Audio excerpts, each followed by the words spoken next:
اشفاق احمد صاحب بہت بڑے پاکستان کے ادیب گزرے ہیں، تصوف کے حوالے سے ان کی بہت سی کتابیں ہیں، بہت معروف جو ہے وہ ڈرامہ نگار، ادیب، ناول نگار، تو بہت سی چیزیں انہوں نے لکھی اور سیر و تفریح بھی کی ہے، بہت سے ملکوں میں گئے ہیں۔ تو ایک مرتبہ اٹلی کے شہر میں گئے، اٹلی کے ایک شہر وینس جو ہے وہ اس کا نام تھا، تو اس میں وہ ایک کافی پینے کے لیے کافی شاپ کے اوپر گئے، تو وہ وہاں پہ کہہ رہے ہیں کہ ہم بیٹھے ہوئے تھے کافی پینے کے لیے، تو ایک شخص آیا، اس نے ایک کافی کا آرڈر دیا، اور کافی کا آرڈر ایسے دیا کہ ہم حیران رہ گئے کہ بھئی یہ کیسے کافی کا آرڈر دے رہا ہے۔ وہ کہہ رہا تھا کہ اس نے بیرے کو بلایا اور اسے کہا کہ بھئی 2 کپ کافی لے کے آؤ، ایک کافی جو ہے وہ میرے لیے اور ایک کافی سامنے دیوار پر۔ تو ہم سوچ کر حیران ہوئے کہ دیوار پر کیا مطلب، کہ کافی تو اپنے لیے تو ٹھیک ہے، دیوار پر کیا کہہ رہا ہے۔ ہم دیکھتے رہے وہ کیا کر رہا ہے۔ بیرا جو ہے وہ اس کے لیے کافی لے کر آیا، اس نے کافی پی، چلا گیا، اور دوسرا پھر اس نے ایک پرچے کے اوپر 1 کپ کافی لکھ کر وہ دیوار پر چپکا دیا۔ ہمیں پھر بھی معاملے کی سمجھ نہ آئی۔ پھر 2 گاہک اور آئے، انہوں نے بھی کافی پی اور آرڈر دیا 3 کپ کافی کا، اور بندے وہ 2 تھے۔ تو اسی طرح بیرے نے جو ہے ان کو بھی 2 کپ کافی جو ہے وہ سرو کی، اور ایک کافی جو ہے وہ پرچے کے اوپر لکھ کر سامنے دیوار پر لگا دی۔ تو ہم دیکھتے رہے یہ سارا معاملہ۔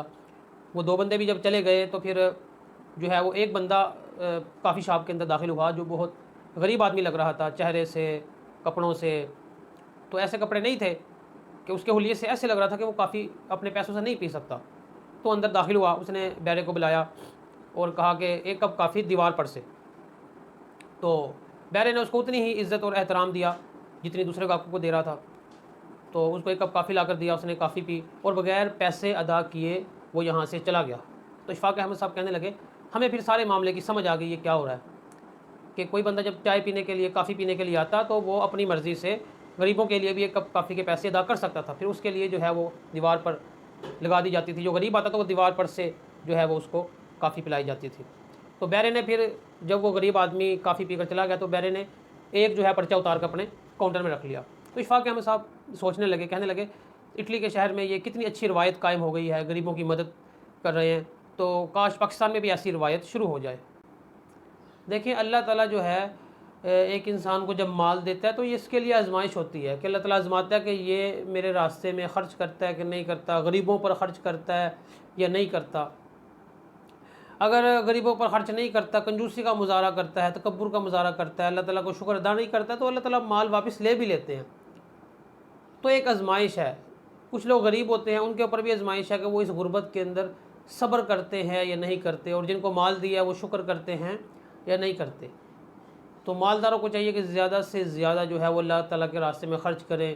آج کل جو ہے وہ مہنگائی ہے، غربت ہے، تو اس دور میں جو ہے وہ اگر آپ غریبوں کا ساتھ دیں گے تو اللہ تعالیٰ جو ہے وہ بہت زیادہ آپ کو اجر و ثواب عطا فرمائے گا۔ تو اپنی آمدنی کا ایک حصہ اللہ کے راستے میں خرچ کریں، بلکہ ہر بندے کو اپنی استطاعت کے مطابق خرچ کرنا چاہیے۔ اگر کوئی چھوٹا موٹا ملازم ہے یا بڑی فیکٹریوں کا مالک ہے، دونوں کو اپنے حساب سے اللہ تعالیٰ کے راستے میں خرچ کرنا چاہیے۔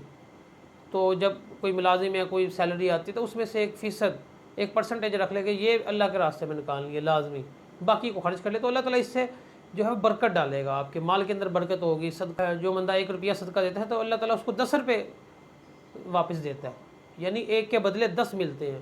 تو اللہ تعالیٰ کے راستے میں خرچ کریں اللہ تعالیٰ کی رضا کے لیے، تو آپ کو 1 کے بجائے 10 ملیں گے۔ یہ نہ سوچیں کبھی کہ مال میں جو ہے، مال سے صدقہ کرنے سے مال میں کمی واقع ہو جائے گی۔ حدیث ہے کہ صدقہ کرنے سے مال ہمیشہ بڑھتا ہے۔ جو مالدار صاحب استطاعت ہیں انہیں چاہیے کہ کم از کم جو ایک غریب فیملی ہے، غریب خاندان ہے، ان کو سپورٹ کریں، کم از کم ایک فیملی کو سپورٹ کریں، زیادہ کو جتنے زیادہ کریں وہ کر سکتے ہیں آپ، تو ان فیملی کی دعائیں لیں۔ تو اسی طرح اگر جو ہے وہ امیر جو ہے وہ زکوٰۃ ادا کرے گا، غریبوں پہ خرچ کرے گا، تو معاشرے میں غربت ختم ہو جائے گی۔ لیکن جب امیر جو ہے وہ پیسے جوڑ کے رکھے گا، مالدار اپنے پیسے جو ہے وہ بینک کے اندر، گھر کے اندر بس اپنی پراپرٹی بناتا رہے گا، اپنا سوچتا رہے گا، قیامت والے دن پھر اللہ تعالیٰ بھی اس کے بارے میں نہیں سوچے گا۔ تو ایک حدیث بھی ہے کہ جو بندہ عذاب قبر سے بچنا چاہتا ہو، اپنی قبر کو ٹھنڈی کرنا چاہتا ہو، دوزخ کے عذاب سے، قبر کے عذاب سے بچنا چاہتا ہو، تو وہ صدقہ کرے زیادہ سے زیادہ۔ تو یہ صدقے کے فوائد ہیں۔ تو صدقہ اپنے مال سے ضرور کریں، ایک جو ہے وہ پرسنٹیج نکال لیں۔ ایک ملازم ہے کہ بھئی اتنے فیصد میں اللہ تعالیٰ کے راستے میں دوں گا، اور جو ہے وہ مالدار ہے وہ اپنی استطاعت کے مطابق جو ہے وہ کم از کم ایک فیملی کا ضرور سہارا بنے۔ اس فیملی کی دعائیں آپ کے ساتھ ہوگی، اللہ تعالیٰ خوب برکت ڈالے گا۔ اللہ تعالیٰ سے دعا ہے کہ مہنگائی اور یہ دوسری مشکلات جو پاکستان میں آج کل آئی ہوئی ہیں، حالات اللہ تعالیٰ بہتر کرے، اور غریبوں کے لیے بلکہ تمام لوگوں کے لیے اللہ تعالیٰ جو ہے وہ آسانی والا معاملہ فرمائے۔ اگر ویڈیو اچھی لگے تو اس کو ضرور شیئر کریں اور چینل کو ضرور سبسکرائب کریں۔ بہت شکریہ، جزاک اللہ۔